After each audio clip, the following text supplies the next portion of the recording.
الحمد لله الذي ألبس المتقين لباس التقوى وزين المؤمنين بزينة الإيمان، نحمده أبلغ حمد وأزكاه وأشمله وأنماه، وأشهد أن لا إله إلا الله وحده لا شريك له، وأشهد أن سيدنا ونبينا ومولانا محمدًا عبد الله ورسوله، صلى الله تعالى عليه وعلى آله وصحبه وبارك وسلم تسليمًا كثيرًا كثيرًا. أما بعد، أعوذ بالله من الشيطان الرجيم. بسم الله الرحمن الرحيم. لقد كان لكم في رسول الله أسوة حسنة لمن كان يرجو الله واليوم الآخر وذكر الله كثيرا.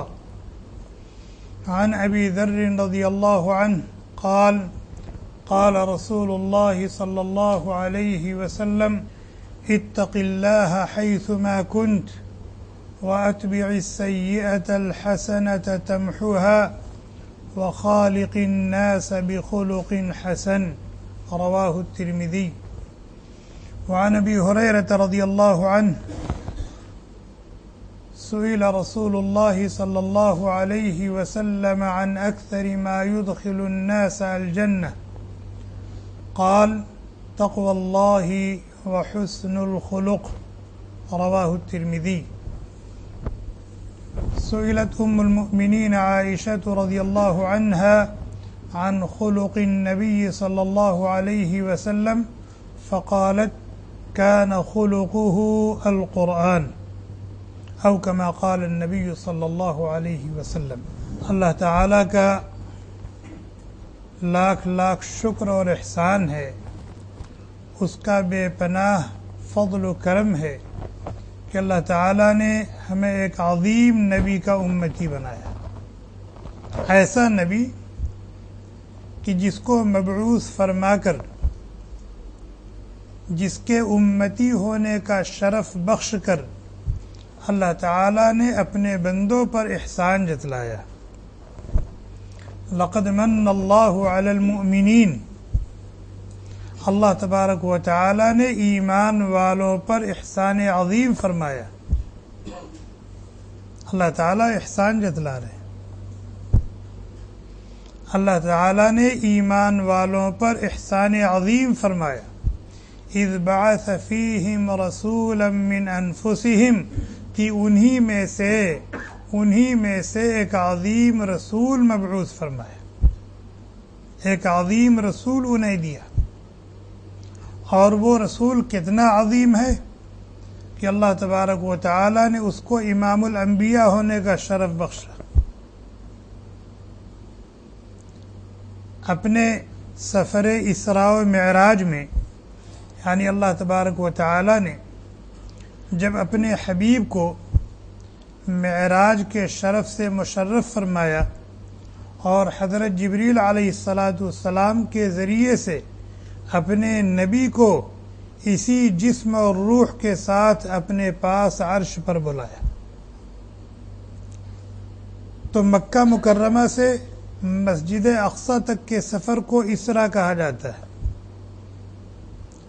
اور مسجد اقصی سے عرش تک کے سفر کو معراج کہا جاتا ہے۔ اللہ تعالیٰ نے اسراء کا تذکرہ کیا ہے اپنے قرآن پاک میں: سبحان الذی اسری بعبدہ لیلا من المسجد الحرام۔ پاک ہے وہ ذات جو راتوں رات لے گیا اپنے بندے محمد صلی اللہ علیہ وسلم کو مسجد حرام سے الی المسجد الاقصی، مسجد اقصی تک۔ تو مسجد حرام سے مسجد اقصی تک کے سفر کو اسراء کہا جاتا ہے۔ اسراء کے معنی آتے ہیں رات میں چلنا، رات میں چلنا۔ اسریٰ بعبدہ، اپنے بندے محمد صلی اللہ علیہ وسلم کو۔ بندہ صرف روح کو نہیں کہا جاتا، بندہ صرف جسم کو نہیں کہا جاتا، بلکہ جسم اور روح کے مجموعے کو عبد کہا جاتا ہے۔ معلوم یہ ہوا کہ اللہ تبارک و تعالی نے نبی کی روح کو نہیں بلایا تھا، بلکہ نبی کی روح مع الجسد کو بلایا تھا۔ اللہ کے نبی علیہ الصلاۃ والسلام اسی جسم اور روح کے ساتھ عرش پر تشریف لے گئے تھے۔ یہ عظمت ہے۔ اور اس سے پہلے جتنے انبیاء اور رسول آئے کسی کو بھی اس شرف سے مشرف نہیں کیا گیا۔ اور پھر اللہ کے نبی علیہ الصلاۃ والسلام نے مسجد اقصی میں آدم علیہ الصلاۃ والسلام سے لے کر عیسیٰ علیہ الصلاۃ والسلام تک جتنے انبیاء اور رسول دنیا میں آ کے گئے ہیں سب کی امامت فرمائی، سب کو 2 رکعت نماز پڑھائی اللہ کے حکم سے، اس لیے آپ کو امام الانبیاء کہا جاتا ہے۔ اور اللہ تبارک و تعالی نے اپنے نبی کو رحمت للعالمین بنایا، رحمت للمؤمنین نہیں بنایا، رحمت للانس والجان نہیں بنایا، بلکہ رحمت للعالمین بنایا۔ عالم کسے کہتے ہیں؟ اللہ کے علاوہ جو کچھ ہے جس شکل میں، اس کو عالم کہا جاتا ہے۔ اللہ کے علاوہ جو کچھ ہے جس شکل میں ہے، چاہے وہ آسمان کی شکل میں ہو، چاہے وہ عرش کی شکل میں ہو، چاہے لوح اور کرسی کی شکل میں ہو، چاہے زمین کی شکل میں ہو، چاہے حیوانات، جمادات، نباتات، چاند اور سورج کی شکل، جس شکل میں بھی ہو اللہ کا غیر، اس کو عالم کہا جاتا ہے۔ اور آپ سب کے لیے رحمت ہے۔ جو آپ کے ماننے والے ہیں، آپ کے دامن رحمت سے وابستہ ہیں، ان کے لیے تو رحمت ہے ہی ہیں، خصوصی رحمت ہے۔ چنانچہ اللہ تعالیٰ فرماتے ہیں لَقَدْ جَاءَكُمْ رَسُولٌ مِّنْ أَنفُسِكُمْ عَزِيزٌ عَلَيْهِ مَا عَنِتُّمْ حَرِيصٌ عَلَيْكُمْ بِالْمُؤْمِنِينَ رَءُوفٌ رَحِيمٌ۔ ایمان والوں کے حق میں تو بے انتہا شفیق اور مہربان ہے، ایمان والوں کے حق میں بے انتہا شفیق اور مہربان۔ اور جو آپ کی دامن رحمت سے وابستہ نہیں ہوئے ہیں، آپ کی دعوت کو انہوں نے قبول نہیں کیا ہے، آپ کے لائے ہوئے پیغام پر لبیک نہیں کہا ہے، ان کے لیے بھی رحمت ہے، ان کے لیے بھی رحمت ہے۔ حتیٰ کہ سمندر میں رہنے والی تیرنے والی مچھلیوں کے لیے رحمت ہے، فضاؤں میں اڑنے والے پرندوں کے لیے رحمت ہیں، بلوں میں رہنے والی چیونٹیوں اور کیڑوں مکوڑوں کے لیے رحمت ہے۔ سفر میں تھے، ضرورت کے لیے گئے، واپس آئے تو دیکھا کہ چیونٹیاں، بہت ساری چیونٹیاں تھیں، ان کو کسی نے جلا دیا تھا۔ وہاں صحابہ نے پڑاؤ ڈالا ہوگا، اور جنگل بیابان میں چیونٹیاں بہت ہوتی ہیں، ان کے سوراخ ہوتے ہیں، اس میں سے نکلتی رہتی ہیں، آتی جاتی رہتی ہیں۔ تو جہاں انہوں نے پڑاؤ ڈالا وہاں چیونٹیاں بہت رہی ہوں گی، کچھ گھاس پھوس اکٹھا کی اور آگ لگا دیا، سب جل گئی۔ یہ تو ہم بھی کرتے رہتے۔ نبی کریم صلی اللہ علیہ وسلم تشریف لائے اور آپ نے یہ منظر دیکھا تو ناگواری کا اظہار فرمایا اور پوچھا یہ کس نے کیا؟ تو جس نے کیا تھا اس نے اعتراف کیا۔ اللہ کے نبی علیہ الصلاۃ والسلام نے سختی سے منع کیا اور فرمایا کہ آگ کا عذاب یہ صرف خالق نار کو اس کا حق ہے، جس نے آگ کو پیدا کیا ہے، جو نار کا خالق ہے، یہ حق اسی کو ہے کہ کسی کو آگ کا عذاب دے۔ اس کے علاوہ کسی کو یہ حق نہیں ہے کہ اللہ کی کسی مخلوق کو آگ کے ذریعے سے عذاب دے یا اس کو مارے۔ قرآن کریم کی آیت ہے ان الابرار لفی نعیم، ان الابرار لفی نعیم، یقیناً ابرار لوگ ہمیشہ ہمیش کی نعمتوں میں ہوں گے۔ صاحب روح المعانی علامہ آلوسی رحمۃ اللہ علیہ نے اس کی تفسیر کی ہے کہ ابرار کسے کہتے ہیں۔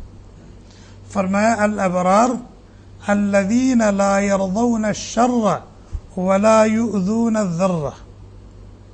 ابرار کہتے ہیں ان خوش نصیبوں کو جو برائی کو پسند نہیں کرتے، جو شر اور برائی کو پسند نہیں کرتے، خود شر اور برائی کا ارتکاب نہیں کرتے، اور کوئی کرتا ہے تو اس کو برداشت بھی نہیں کرتے، اس کو روک دیتے ہیں، ٹوک دیتے ہیں، منع کر دیتے ہیں، سمجھا دیتے ہیں، بجھا دیتے ہیں. لا یرضون الشر، اللہ کی معصیت اور نافرمانی، اللہ کو ناراض اور ناخوش کرنے والا کام ان کو گوارا نہیں، نہ خود کرتے ہیں اور نہ کسی کو کرنے دیتے ہیں. ولا یؤذون الذر، اور چیونٹی تک کو ستاتے نہیں ہیں. ابرار کسے کہتے ہیں؟ جو اللہ کی معصیت اور نافرمانی کو پسند نہیں کرتے، نہ خود نہ دوسروں کے لیے، اور جو اللہ کی کسی مخلوق کو حتیٰ کی چیونٹی تک کو نہیں ستاتے، نہیں تکلیف دیتے. تو جو نبی کی شان رحمت ہے وہ نبی کے ماننے والوں میں بھی منتقل ہوئی، نبی کے ماننے والوں میں بھی منتقل ہوئی. ہمارے بزرگوں میں ایک بزرگ گزرے ہیں، حضرت مولانا شاہ ابرار الحق صاحب رحمۃ اللہ علیہ. حضرت بیٹھے وضو کرنے کے لیے، جب پانی گرایا تو وہاں سوراخ رہا ہوگا، بل رہی ہوگی چیونٹیوں کی، کچھ پانی گیا ہوگا تو چیونٹیاں اندر سے نکل آئی. ہم ہوتے تو وضو کرتے رہتے اور چیونٹیاں پانی میں بہتی رہتی، لیکن انہوں نے اپنی جگہ بدل دی، وہاں سے لوٹا لے کر کے ہٹ گئے تاکہ چیونٹیوں کو تکلیف نہ ہو، ان کا گھر نہ تباہ ہو جائے اور وہ پانی میں ڈوب کے مر نہ جائے. دوسری جگہ چلے گئے وضو کرنے کے لیے، وہاں گئے تو وہاں بھی یہی صورتحال پیش آئی. پھر وہاں سے اٹھ کے تیسری جگہ چلے گئے. اب دیکھنے والوں کو یہ پتہ نہیں کہ حضرت کیوں جگہ بدل رہے اپنی. تو پوچھنے والوں نے پوچھا تو فرمایا کہ وہاں میں بیٹھا تھا تو وہاں کچھ چیونٹیاں تھیں، مجھے ڈر ہوا کہ کہیں پانی میں وہ بہہ نہ جائیں، یا اگر ان کی بل اور سوراخ ہوگا تو پانی اس میں چلا جائے گا تو ان کو تکلیف ہوگی. وہاں گیا تو وہاں بھی یہی صورتحال تھی. تو میں یہ عرض کر رہا تھا کہ نبی کریم صلی اللہ علیہ وسلم کو اللہ تبارک و تعالی نے کائنات کے ذرے ذرے کے لیے رحمت بنا کر کے بھیجا ہے. حتیٰ کہ اللہ تعالیٰ کی وہ مخلوقات جن میں بظاہر حس و حرکت نہیں ہے، جان نہیں ہے، یہ پیڑ پودے، نبی کی ذات ان کے لیے بھی رحمت ہے، نبی کی ذات ان کے لیے بھی رحمت ہے. چنانچہ جب مجاہدین کی کوئی جماعت بغرض جہاد جاتی تھی تو اللہ کے نبی علیہ السلام ان کو ہدایات دیتے تھے، نصیحت کرتے تھے، سمجھاتے تھے، بجھاتے تھے. چنانچہ انہی نصیحتوں میں ایک نصیحت یہ فرماتے تھے کہ ہرے بھرے درختوں کو مت کاٹنا، دشمن کے ہرے بھرے درختوں کو مت کاٹنا، ان کی لہلہاتی ہوئی کھیتیوں کو مت اجاڑنا، ان کو نقصان نہ پہنچانا، یہ اللہ کی نعمت ہے، اور انہوں نے تمہارا کیا بگاڑا ہے، کیا نقصان کیا. اسی کو اللہ تعالیٰ نے فرمایا وما ارسلناک الا رحمتا للعالمین، کہ ہم نے آپ کو کائنات کے ذرے ذرے کے لیے رحمت بنا کر دیا. نبی کا وجود ابو جہل کے لیے بھی رحمت تھا، نبی کا وجود ابو لہب کے لیے بھی رحمت تھا، نبی کا وجود جیسے نبی کے دوستوں کے لیے رحمت ہے ایسے ہی نبی کے دشمنوں کے لیے بھی رحمت ہے. سفر میں تھے، دوپہر میں قیلولے کی غرض سے صحابہ نے پڑاؤ ڈالا، جہاں جس کو جگہ ملی وہاں اس نے اپنا ڈیرا ڈال دیا. ایک گھنا درخت تھا ببول کا، صحابہ نے وہ درخت چھوڑ دیا تاکہ اللہ کے نبی علیہ السلام یہاں آرام فرمائیں. چنانچہ آپ وہاں گئے اور اپنی تلوار آپ نے درخت کی کسی ٹہنی سے لٹکا دی اور لیٹ گئے. ایک کافر دشمن اس کی نظر پڑی تو اس نے سوچا کہ موقع غنیمت، صحابہ تو ہیں ساتھ میں لیکن دور ہیں، آپ یہاں اکیلے ہیں، تنہا ہے، موقع سے فائدہ اٹھانا چاہیے. چنانچہ اس نے بڑھ کر کے تلوار اٹھائی اور انتہائی گستاخانہ انداز میں نبی کو بیدار کیا اور کہا اب تم کو میرے ہاتھ سے کون بچائے گا؟ میری تلوار سے تم کو کون بچائے گا؟ ہم ہوتے تو ہمارے ہاتھ پیر پھول جاتے۔ نبی کریم صلی اللہ علیہ وسلم نے انتہائی اعتماد کے ساتھ فرمایا اللہ ربی اللہ، میرا اللہ مجھے بچائے گا، میرا اللہ مجھے بچائے گا۔ روایات میں آتا ہے کہ اس کے بدن میں کپ کپی طاری ہو گئی۔ یہ جملہ جب اس کے کان میں پڑا ہے نبی کریم صلی اللہ علیہ وسلم کی زبان فیض ترجمان سے کہ میرا اللہ مجھ کو بچائے گا، تو اس کے بدن میں کپ کپی طاری ہو گئی اور اس کے ہاتھ سے تلوار چھوٹ کے گر گئی۔ نبی علیہ السلام نے بڑھ کے تلوار ہاتھ میں لی اور فرمایا کہ اب بتاؤ مجھ سے تم کو کون بچائے گا؟ تو اس کا ایمان تو اللہ پر تھا نہیں۔ اس نے کہا کہ آپ کریم ہیں، ابن کریم ہیں، اور کریم سے کرم ہی کی امید کی جاتی ہے، مجھے آپ بخش دیں تو میری جان بخشی جائے گی۔ چنانچہ اللہ کے نبی علیہ السلام نے اس جانی دشمن کو معاف کر دیا، اس جانی دشمن کو معاف کر دیا۔ یہ کیا ہے؟ رحمت للعالمین، رحمت للعالمین۔ سفر ہجرت میں ہے، سفر ہجرت میں ہے اور دشمنوں نے گھر کا گھیراؤ کر رکھا ہے اور ہر ایک کے ہاتھ میں ننگی تلوار ہے اور اتفاق ہو چکا ہے کہ جان سے مار دیا جائے، اور ہر خاندان اور ہر قبیلے کا ایک ایک آدمی ایک ساتھ حملہ کرے تاکہ کسی کو مجرم نہ قرار دیا جا سکے اور ان کے خاندان اور قبیلے والے خون بہا اور قصاص کا مطالبہ نہ کر سکے۔ بھئی ایک نے قتل کیا ہے تو اس سے قصاص کا مطالبہ ہو سکتا ہے، اگر ہر خاندان ہر قبیلے کا ایک ایک آدمی اور اتنے سارے ہیں تو یہ خاندان اور قبیلہ کس سے قصاص لیتا پھرے گا، کس سے خوب بہا مانگے گا؟ یہ ترتیب۔ بہرحال جسے خدا رکھے اسے کون چکھے۔ نبی کریم صلی اللہ علیہ وسلم دشمنوں کی آنکھ میں دھول جھونکتے ہوئے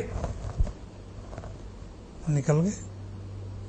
وَجَعَلْنَا مِن بَيْنِ أَيْدِيهِمْ سَدًّا وَمِنْ خَلْفِهِمْ سَدًّا فَأَغْشَيْنَاهُمْ فَهُمْ لَا يُبْصِرُونَ۔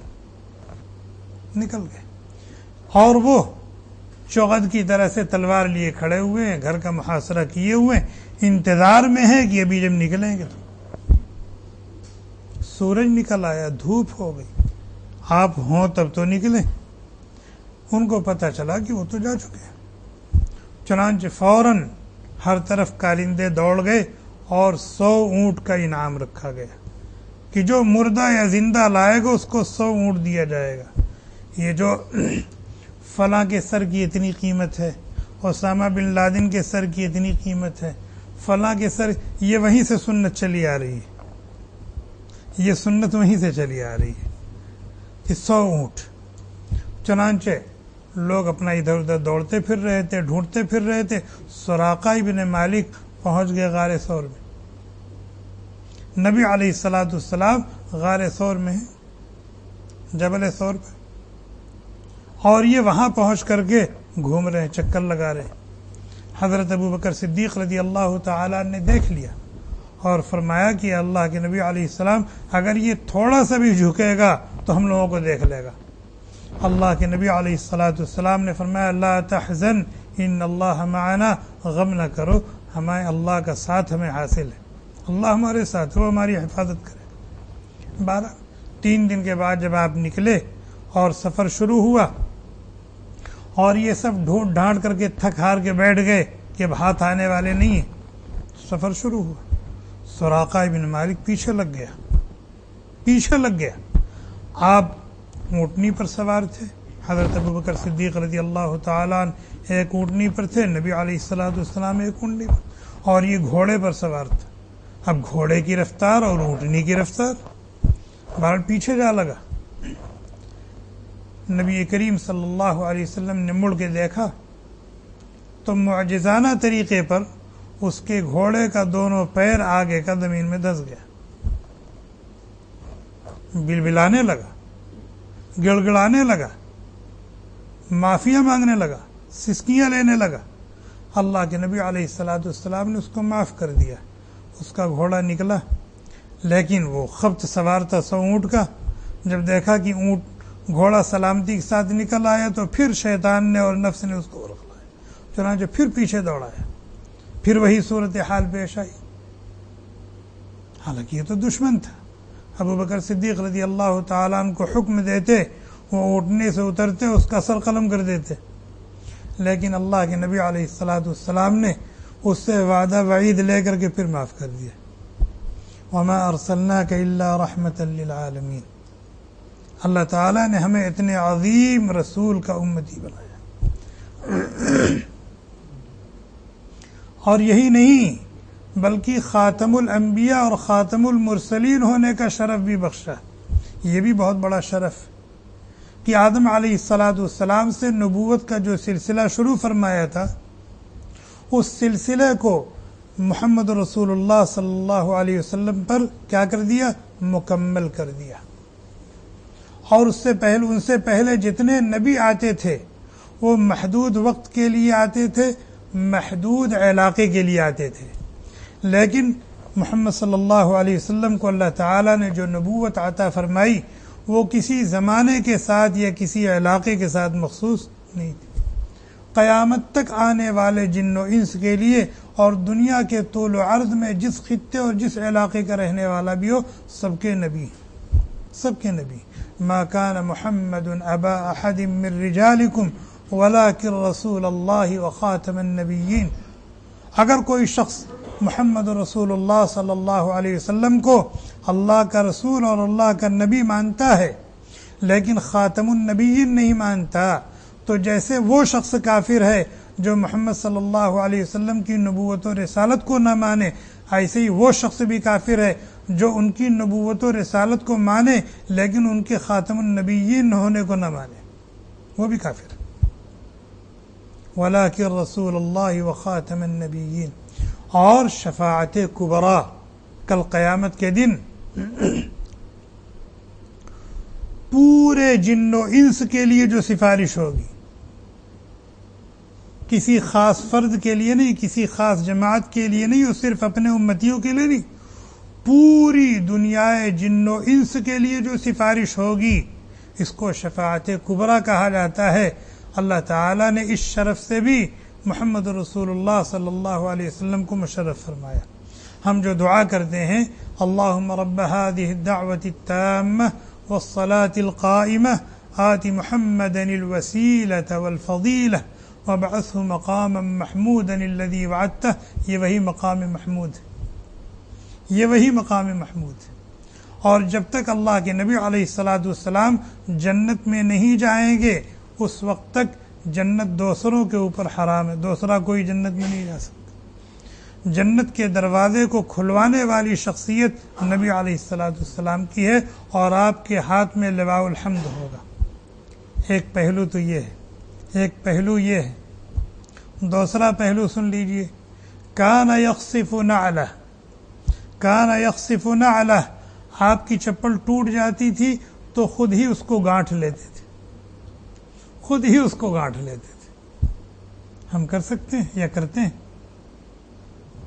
ہم کرتے ہیں؟ ہم تو اٹھا کے پھینک دیتے ہیں، ہم تو اٹھا کے پھینک دیتے ہیں، یا کسی چپل اور جوتا گاٹھنے والے کو چند پیسے دے کر کے گٹھوا لیتے ہیں۔ لیکن یہ امام الانبیاء ہے، خاتم النبیین ہے، رحمت للعالمین ہے، محبوب رب العالمین ہیں، جن کے گھر میں 9 بیویاں موجود ہیں اور جن کے اوپر ہر صحابی جان چھڑکنے کے لیے تیار ہے، آمادہ ہے۔ ان کی چپل ٹوٹ جاتی ہے، جوتا پھٹ جاتا ہے تو خود سے اس کو گانٹھ لیتے ہیں۔ وَيُرَقِّعُ ثَوْبَهُ، کپڑا پھٹ جاتا ہے تو اس کو ریجیکٹ نہیں کر دیتے، یا عائشہ کو نہیں دیتے کہ اس میں پیوند لگا دو، ام سلمہ کو نہیں دیتے، سودا کو نہیں دیتے، خود ہی اس میں پیوند لگا لیتے، خود ہی اس میں پیوند لگا لیتے۔ بکری پلی ہوئی ہے خود ہی اس کو چارہ دے دیتے ہیں، خود ہی اس کی غلاظت کو صاف کر دیتے ہیں، خود ہی اس کا دودھ نکال لیتے ہیں۔ آپ کی اونٹنی تھی، خود ہی اس کی خدمت کر لیتے تھے، اس کو چارہ دیتے تھے اور اس کو ادھر سے ادھر کرتے تھے، یعنی جو ایک جانور کی خدمت ہوتی ہے اللہ کے نبی علیہ الصلوۃ والسلام خود اس کو انجام دیتے تھے اپنے ہاتھوں سے۔ وَيَأْكُلُ مَعَ الْخَادِمِ، حضرت انس رضی اللہ تعالیٰ عنہ 10 سال 12 سال عمر تھی، بچے تھے اور خادم کی حیثیت سے ساتھ میں رہتے تھے، لیکن اللہ کے نبی علیہ الصلوۃ والسلام جب کھانا کھاتے تھے تو ان کو ساتھ میں لے کے کھاتے تھے۔ حضرت زید اور دوسرے کئی غلام آپ کی ملکیت میں تھے، آپ ان کو چھوڑ کے اکیلے کھانا نہیں کھاتے تھے۔ بلال حبشی صحابی ہیں، حبشہ کے رہنے والے، ساتھ میں لے کے کھانا کھاتے تھے۔ ہم اپنے ڈرائیور کو لے کے کھانا کھا سکتے ہیں؟ اپنے کھیت میں کام کرنے والے، باغ میں کام کرنے والوں کو ساتھ میں لے کے کھانا کھا سکتے ہیں؟ نہیں کھا سکتے، ہار محسوس ہوتی، ہماری موش نیچی ہو جائے گی، لوگ کیا کہیں گے، ہماری عزت داؤ پہ لگ جائے گی۔ لیکن یہ ہمارا نبی یاکل مع الخادم ویجالس مع المسکین، معاشرے کے جو گرے پڑے لوگ ہوتے تھے، معاشرے میں جن کی کوئی وقعت نہیں ہوتی تھی، کوئی حیثیت نہیں ہوتی تھی، ان کے ساتھ آپ بیٹھتے تھے۔ معاشرے میں بلال کی کوئی حیثیت نہیں تھی، معاشرے میں صہیب کی کوئی حیثیت نہیں تھی، معاشرے میں سلمان کی کوئی حیثیت نہیں تھی، معاشرے میں عمار اور یاسر کی کوئی حیثیت نہیں تھی، لیکن آپ اہتمام کے ساتھ ان کے ساتھ بیٹھتے تھے، ان کو وقت دیتے تھے۔ کئی مرتبہ ابو جہل نے، ولید ابن مغیرہ نے مطالبہ کیا، فرمائش کی، کیا کہ ہم چاہتے کہ آپ کے ساتھ بیٹھیں، آپ کی باتوں کو سنیں، لیکن وہاں بلال ہوتے ہیں، وہاں سلمان ہوتے ہیں، وہاں صہیب ہوتے ہیں، ہمیں عار محسوس ہوتی ہے ان لوگوں کے ساتھ بیٹھتے ہوئے، اس لیے آپ ہمارے لیے الگ سے وقت نکالیں، الگ سے مجلس دیں۔ ابھی نبی علیہ الصلوۃ والسلام نے کوئی جواب نہیں دیا تھا، کوئی جواب نہیں دیا تھا، اللہ تعالیٰ نے سختی سے منع کیا کہ ان بدماشوں کی اس فرمائش کو پورا مت کیجیے۔ وَاصْبِرْ نَفْسَكَ مَعَ الَّذِينَ يَدْعُونَ رَبَّهُمْ بِالْغَدَاةِ وَالْعَشِيِّ يُرِيدُونَ وَجْهَهُ، ان لوگوں کے ساتھ بیٹھی۔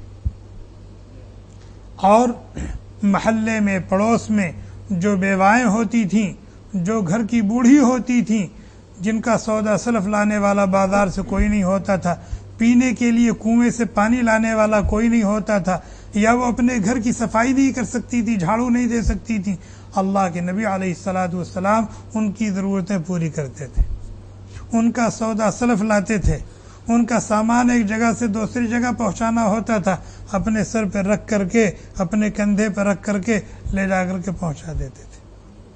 اور ہٹو بچو والا معاملہ نہیں تھا، ہٹو بچو والا نہیں معاملہ تھا کہ ابھی حضرت آرام کر رہے ہیں، ابھی حضرت سو رہے ہیں، حضرت سے ملاقات کا یہ وقت ہے، اس وقت ملاقات نہیں ہو سکتی۔ نہیں، راستہ چلتے ہوئے معاشرے کا معمولی سے معمولی آدمی، بوڑھی سے بوڑھی عورت روک لیتی تھی اور اپنی ضرورت، دینی مسئلہ پوچھنا ہوتا تھا پوچھ لیتی تھی، دنیا کی کوئی ضرورت کہنی ہوتی تھی کہہ لیتی تھی، اور اللہ کے نبی علیہ الصلوۃ والسلام اس وقت تک خود نہیں ہٹتے تھے جب تک وہ خود نہ ہٹ جائے، اس وقت تک ہٹتے نہیں تھے جب تک وہ خود نہ ہٹ جائے، حتیٰ کہ اگر کوئی مسافہ کرتا تھا تو جب تک وہ خود اپنا ہاتھ نہ کھینچ لے، اللہ کے نبی علیہ الصلوۃ والسلام اپنا ہاتھ نہیں کھینچتے تھے، نہیں ہٹاتے تھے۔ غریب سے غریب آدمی، حتیٰ کہ کسی کا غلام، غریب سے غریب آدمی، حتیٰ کہ کسی کا غلام، غلام کو کیا کھانے میں ملتا ہے؟ غلام کو کیا کھانے میں ملتا ہوگا اس وقت جب ایک ایک کھجور پر صحابہ کرام کی دن بھر 24 گھنٹے گزرتے تھے، ہیں 2 مہینہ 3 مہینہ گھر میں آگ نہیں جلتی تھی، تو وہاں غلاموں کو کیا کھانے میں ملتا رہا ہوگا۔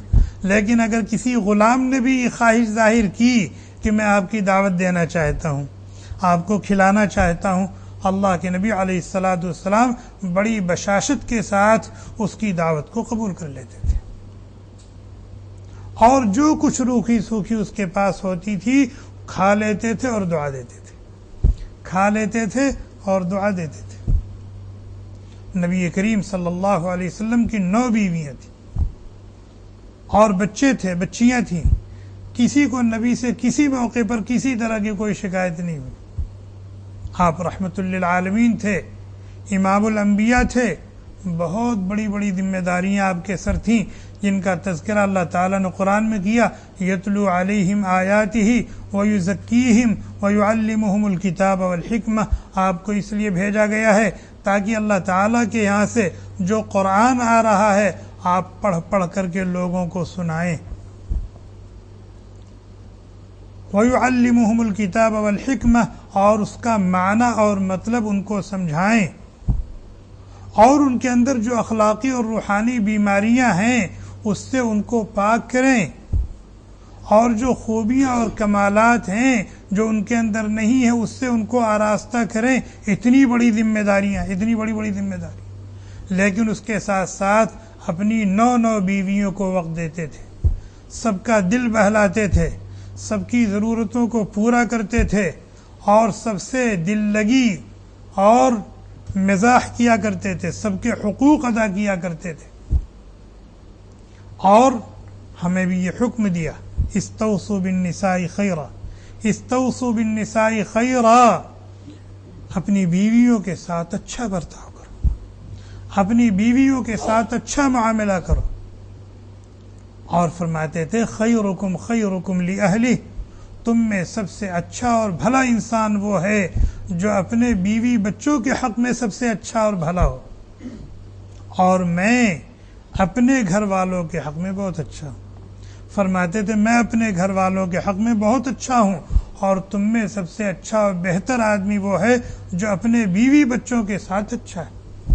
آج معاملہ برعکس ہے، گھر کے باہر آپ بہت اچھے ہیں ماشاءاللہ، گھر کے باہر ہم بہت اچھے ہیں، سب سے ہنس کر کے مسکرا کر کے ملتے ہیں، سب کے ساتھ بیٹھ کر کے ہنسی مذاق کرتے ہیں، دل لگی کرتے ہیں، ہنستے ہیں، ہنساتے ہیں، اور گھر میں آتے ہیں تو جلاد بن جاتے ہیں، گھر میں آتے ہیں تو جلاد بن جاتے ہیں، جیسے ہماری بیویوں کا حق ہے ہی نہیں کہ ہمیں مسکراتا ہوا دیکھیں، ہمارے بچوں کا حق نہیں ہے کہ ہمیں ہنستا اور مسکراتا ہوا، ہنسی اور مزاح کرتا ہوا دیکھیں، نہیں، یہ سب سے پہلے یہ حق ماں باپ کا ہے، سب سے پہلے یہ حق اپنے بیوی بچوں کا ہے، سب سے پہلے یہ حق اپنے بھائی بہنوں کا ہے۔ نبی کریم صلی اللہ علیہ وسلم سے اگر کوئی معذرت کرتا تو اس سے کوئی غلطی ہو گئی، نبی کی شان میں کوئی گستاخی ہو گئی، بے ادبی ہو گئی، لوگ پڑھے لکھے نہیں تھے، بنے بنائے نہیں تھے، وہ تو نبی کے قائم کیے ہوئے اسپتال میں بننے کے لیے آئے تھے، سنورنے کے لیے آئے تھے، شفایاب ہونے کے لیے آئے تھے، غلطی ہو جاتی تھی۔ مثلا آپ مسجد میں بیٹھے ہوئے، آپ مسجد میں بیٹھے ہوئے ہیں، مجلس چل رہی ہے، ایک صحابی اٹھے اور مسجد کے دوسرے کنارے میں جا کر کے کھڑے ہو کے پیشاب کرنے لگے، مسجد کے کونے میں جا کے پیشاب کرنے لگے۔ نبی علیہ صحابہ نے روکنا چاہا، ڈانٹنا چاہا، اللہ کے نبی علیہ السلام نے اشارے سے منع کیا، نہیں پیشاب کرنے دو اس کو۔ ہم ہوتے تو حاضرین سے پہلے ہم شور مچاتے، دوسروں سے پہلے ہم خود ہی شور مچاتے، لیکن اللہ کے نبی علیہ السلام نے سب کو خاموش کیا، اور جب فارغ ہو کر کے آئے تو آپ نے ڈانٹا نہیں، آپ نے جھڑکا نہیں، آپ نے گالیاں نہیں دی، آپ نے برا بھلا نہیں کہا، بلکہ یہ فرمایا کہ یہ مسجد ہے، اللہ کا گھر ہے، یہاں نماز پڑھی جاتی ہے، قرآن پڑھا جاتا ہے، اللہ کا ذکر کیا جاتا ہے، جو کام آپ نے کیا ہے یہ جگہ اس کام کے لیے نہیں ہے۔ پھر صحابہ کرام سے کہا کہ اٹھو، وہاں جہاں انہوں نے پیشاب کیا ہے اس کی مٹی نکالو، نکال کے باہر پھینک دو، دوسری پاک مٹی لا کر کے وہاں ڈال دو، پاک ہو گیا، پاک ہو گیا۔ اور اگر جب انہوں نے پیشاب کرنا شروع کیا تھا اگر تم اسی وقت روک دیتے، ٹوک دیتے، شور مچا دیتے تو خطرہ تھا۔ کیا خطرہ تھا؟ گھبرا کر کے وہ پیشاب روک لیتے، اس سے بیماری پیدا ہوتی۔ روک لیتے رک جاتا تو پھر کیا ہوتا؟ یا اگر نہ روکتے تو بھاگنے لگتے، مسجد سے باہر نکلنے لگتے تو پیشاب کرتے ہوئے جاتے۔ ابھی تو اتنی جگہ گندی ہوئی ہے، پھر پوری مسجد گندی ہو جاتی، مسجد کا ایک بڑا حصہ گندا ہو جاتا۔ یہ حکمت تھی۔ تو میں یہ عرض کر رہا تھا کہ جب کسی سے کوئی غلطی ہو جاتی تھی، کوئی بے ادبی ہو جاتی تھی اور وہ معذرت کرتا تھا تو اللہ کے نبی علیہ السلام مواخذہ نہیں فرماتے تھے، اس کی معذرت کو قبول کر لیتے تھے اور اس کو دعا دیتے تھے۔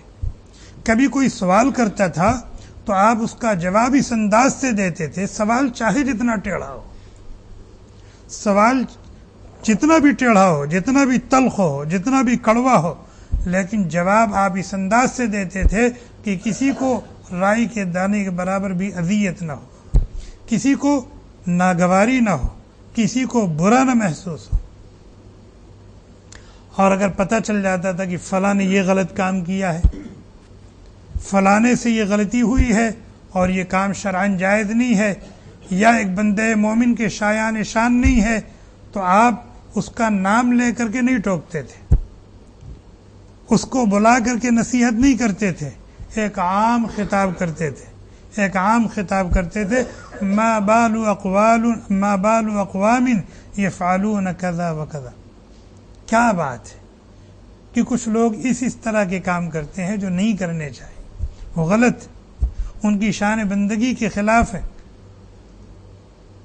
اور جس سے یہ غلطی ہوئی ہے اس کو پتہ بھی نہیں چلتا تھا کہ میں مخاطب ہوں، اس انداز سے مخاطب کرتے تھے، نہ تو نام لیتے تھے، نہ اس کی طرف اشارہ کرتے تھے، اور حاضرین کو پتہ بھی نہیں چلتا تھا کہ مخاطب کون ہے اور کس سے یہ غلطی ہوئی ہے۔ یہ عجیب انداز تھا اصلاح کا۔ اور آپ کا تعلق صرف مسجد تک نہیں تھا، صرف صفہ تک نہیں تھا، صرف گھر تک نہیں تھا، آپ بازار میں بھی چلے جاتے تھے، آپ بازار میں چلے جاتے تھے اور وہاں لوگوں کو سمجھاتے تھے۔ یرشدہم الی الامانہ، کیا کہتے تھے؟ التاجر الصدوق الامین یحشر مع الانبیاء والصدیقین والشہداء والصالحین۔ بھئی آپ لوگ تاجر ہیں، اور وہ تاجر جس کے اندر دو صفت پائی جاتی ہو، کیا؟ سچا ہو، امانت دار ہو۔ اگر اس نے سچائی اور امانت داری کا ثبوت دیا اپنے خریدنے میں، اپنے بیچنے میں، اپنے لینے میں، اپنے دینے میں، تو کل قیامت کے دن اس کا حشر انبیاء کے ساتھ ہوگا، شہداء کے ساتھ ہوگا، صدیقین کے ساتھ ہوگا، صلحاء کے ساتھ ہوگا۔ ان الفاظ کے ذریعے سے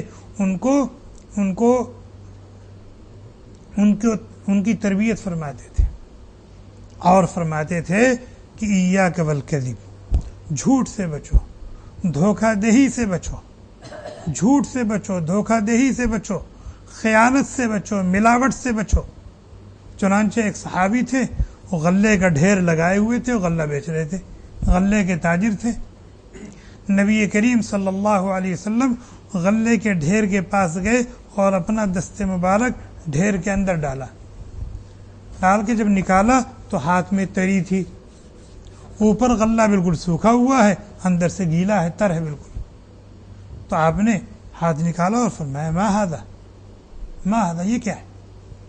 تو انہوں نے کہا کہ اللہ کے نبی علیہ السلام، بارش ہوئی تھی جس کی وجہ سے یہ غلہ بھیگ گیا ہے، میں نے بھگایا وگایا، اور آج کل عام طور پہ تجار کرتے ہیں، مزدوری دینی ہوئی غلے کی شکل میں یا بیچنا ہوا تو اس کو پہلے سے کیا کر دیتے ہیں؟ نم کر دیتے ہیں، پانی کا چھڑکاؤ کر دیتے ہیں، پانی کا چھڑکاؤ کر دیتے ہیں تاکہ 5 کلو دینا ہے تو 4.5 کلو میں 5 کلو ہو جائے۔ ہوتا نہیں ہوتا ہے؟ چنانچہ اللہ کے نبی علیہ السلام نے ان کو ٹوکا تو انہوں نے بتایا کہ یہ میں نے بھگایا نہیں ہے، بارش ہوئی تھی جس کی وجہ سے یہ بھیگ گیا ہے۔ آپ نے فرمایا کہ اگر یہ صورتحال تھی تو تم کو بھیگا والا اوپر کرنا چاہیے تاکہ خریدنے والا دیکھے کہ یہ بھیگا ہوا ہے، ورنہ بھیگا ہوا اندر ہے، اوپر سوکھا ہوا ہے، آدمی نے بھاؤ تاؤ کر لیا، جب تم نے اس کو وزن کرنا شروع کیا تو نیچے سے بھیگا بھیگا نکل رہا، نم نم نکل رہا۔ یہ نبی کریم صلی اللہ علیہ وسلم کی سیرت، یہ نبی کے اخلاق ہیں جن کا امتی اللہ تبارک و تعالی نے ہمیں بتایا، ہمیں بنایا اور ہمیں یہ درس دیا، سبق دیا، لقد کان لکم فی رسول اللہ اسوۃ حسنہ، نبی کی زندگی کا ایک ایک لمحہ تمہارے لیے نمونہ ہے، نبی کی زندگی کا ایک ایک لمحہ تمہارے لیے نمونہ ہے۔ نبی کی خلوت ہو، نبی کی جلوت ہو، اور نبی کی گھر کے اندر کی زندگی ہو، گھر کے باہر کی زندگی ہو، نبی کی خوشی ہو، نبی کا غم ہو، نبی کا ایمان ہو، نبی کی عبادت ہو، نبی کا معاملہ ہو، نبی کے اخلاق ہوں، نبی کی معاشرت ہو، نبی کی زندگی کا ہر ہر گوشہ تمہارے لیے نمونہ ہے، اسوہ ہے۔ اگر تم ایسے بندے بن کر کے آؤ گے، یہ اللہ تعالیٰ نے محمد رسول اللہ صلی اللہ علیہ وسلم کو سمپل کے طور پر بھیجا ہے، نمونہ بنا کر کے دیا ہے، ہم نے تم کو اپنا بندہ بنایا ہے، اپنی بندگی کے لیے پیدا کیا ہے، سمپل دیکھو یہ ہے، ایسا بندہ چاہیے ہم کو، ایسا بندہ چاہیے اور ایسی بندگی چاہیے۔ اگر ایسے بندے بن کر کے آؤ گے اور ایسا بندہ بننے کی کوشش کر کے آؤ گے، ایسی بندگی کر کے آؤ گے، ایسی بندگی کرنے کی کوشش کر کے آؤ گے، تب تو قبول ہے۔ لیکن ہمارے دیے ہوئے سمپل اور نمونہ سے ہٹ کر کے اگر تم بندے رہو اور بندگی رہی تمہاری تو ریجیکٹ ہے، ناقابل قبول ہے۔ اللہ تعالی ہم سب کو دین کی سمجھ عطا فرمائے اور اتنا عظیم نبی ہمیں عطا فرمایا، اتنے عظیم نبی کا امتی ہمیں بنایا، اس کی قدردانی کی توفیق عطا فرمائے۔ اور اس کی قدردانی کیا ہے کہ ہم نبی کی تعلیمات اور ہدایات کو سیکھیں، جانیں، پڑھیں اور پھر اس کو اپنی عملی زندگی میں لانے کی کوشش کریں، فکر کریں۔ سبحان اللہ وبحمدہ۔ Thanks for watching. Don't forget to like, comment, share and subscribe to Al Wahid channel.